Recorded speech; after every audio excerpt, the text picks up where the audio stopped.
ብዛት ያላቸው ኢትዮጵያውያን ከሳውዲ መባረራቸው ተሰማ። የሳውዲ የደህንነት ባለስልጣናት በአንድ ሳምንት ውስጥ በአጠቃላይ 21647 ህገወጥ ነዋሪዎችን በቁጥጥር ስር መዋላቸውን ገልጿል።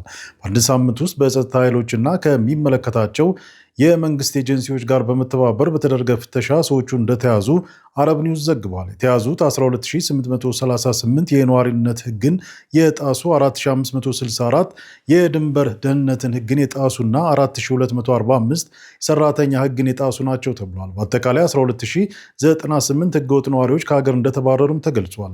21800 የሚሆኑት ደግሞ ህግን የጣሱ ወንጀለኞች የጉዞ ሰነዶችን እንዲያሟሉ ወደ ዲፕሎማሲያዊ ተልእኮቻቸው ተልከዋል።